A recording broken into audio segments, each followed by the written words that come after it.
ಯೇಸು ನಿಮ್ಮನ್ನು ಪ್ರೀತಿಸುತ್ತಾನೆ. And he's telling, ಆತನು ಈ ರೀತಿಯಾಗಿ ಹೇಳುತ್ತಾನೆ, and I will let them in the living waters, near the living waters going to leave us. ನಾನು ಅವರನ್ನ ಜೀವ ಜಲದ ಹೊರತೆಗಳ ಬಳಿಗೆ ನಡೆಸಲಿಕ್ಕಿದ್ದೇನೆ. Means what? ಅಂದ್ರೆ ಏನು? You lack nothing. ನಿಮ್ಮಲ್ಲಿ ಯಾವುದೇ ಕೊರತೆ ಇರುವುದಿಲ್ಲ. Everything will be provided to you. ನಿಮಗೆ ಎಲ್ಲವೂ ಒದಗಿಸಲ್ಪಡುತ್ತದೆ. See, when God plants the tree in the river side, ನೋಡಿ, ನೀರಿನ ಕಾಲುವೆಗಳ ಬಳಿಯಲ್ಲಿ ದೇವರು ಮರವನ್ನ ನೆಟ್ಟಾಗ they're blessed to be there. ಅವು ಬಹಳ All ಆಶೀರ್ವದಿಸಲ್ಪಟ್ಟಿವೆ. the needs will be met.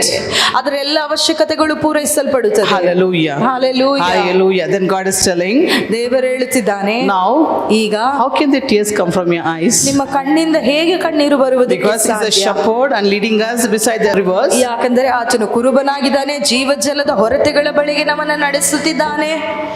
Then he's leaving us near the waters. ಆತ ನಮ್ಮನ್ನು ಜೀವಜಲದ ಕಡೆಗೆ ನಡೆಸುತ್ತಿದ್ದಾನೆ. So no tears for us.